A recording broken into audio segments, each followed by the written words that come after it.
विशेष भाव में घर सुख समृद्धि से घर सब कम करुवा महिला उपर निर्भर करता है। तेणु किसी एभली कम रही जहाँ को महिला माने करने उचित नहीं। एपरी करने द्वारा माता लक्ष्मी केवे घर को आसी न था। मान्यता रही जड़े स्त्री गोटे घर को स्वर्ग कि नर्क बन पारे। शास्त्र में झील बोहूंकर किसी एभली स्वभाव विषय कहुई जहाद्वारा स्वर्ग भली घर नर्क सामान हो जाए और घर को दारिद्रता आसी था। प्रथमतः जो घर महिला बसवा समय गोड़ हल किंबा खाइबा समय गोड़ हलांती से घर बर्बाद हो जाए। एभली करने द्वारा माता लक्ष्मी रुष्ट हो रही एवं घर मुरबी चाकरी जापे। द्वितीय जो घर महिला झाड़ू को पादरे स्पर्श करती किंबा झाड़ू पशु को मारती से घर को केवे माता लक्ष्मी अपमान केवे माता लक्ष्मी आगमन हुए ना। से घर सर्वदा दरिद्र रही। चुली रे किंबा गैस रे रोषे पर अंठा बासन रखी कौन महिला शोई गले से घर को केवे भी सुख समृद्धि आसी न था। से घर को दारिद्रता आसी था। राति अंठा बासन को तुरंत धोई रखा पर शोवाक जावा उचित। जदि कौन महिला गुड़े कबाट खोलिया किंबा बंद करने भली काम करती तेबे से घर बर्बाद हो जाए। कारण घर कबाट दे माता लक्ष्मी गृह को प्रवेश करती।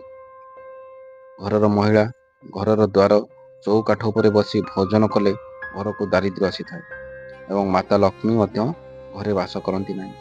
यह अत्यंत अशुभ बोली कहुए। जो घर महिला संध्या समय घरे झाड़ू मारती से घर को माता लक्ष्मी केवे भी आसी न था। तेणु यही अभ्यास को छाड़ी दिंतु। खास करी बुधवार दिन पोछा लगातु ना। बृहस्पति दुर्बल हेले घर को दारिद्रता आसी था। जो घर महिला को विलंबित समय पर्यंत शोबार अभ्यास अच्छी से घर को माता लक्ष्मी का आगमन हुए ना।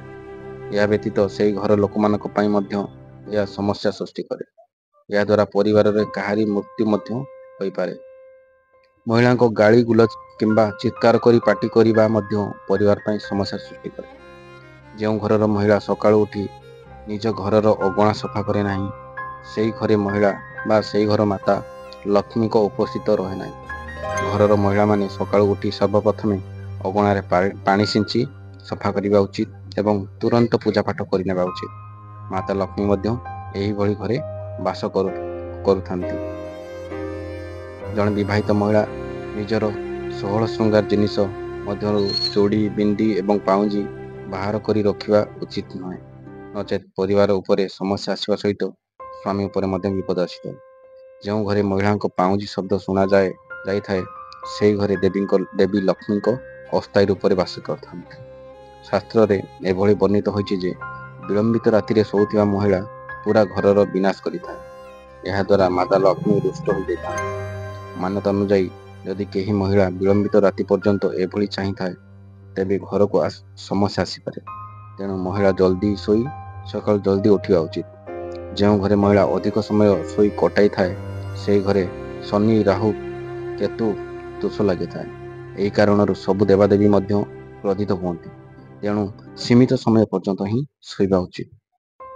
तो बंधु माने आपण मानक केमती लगिला वीडियो कमेंट माध्यम निश्चित भाव दिंतु। लाइक करंतु, प्रियजन मानक पाखक शेयर करंतु। जदि आपण चैनल नुआ अछंती तो सब्सक्राइब कर दिंतु। पुणी देखा एमती रोमांचक वीडियो नहीं से पर्यंत रोचे। जय जगन्नाथ।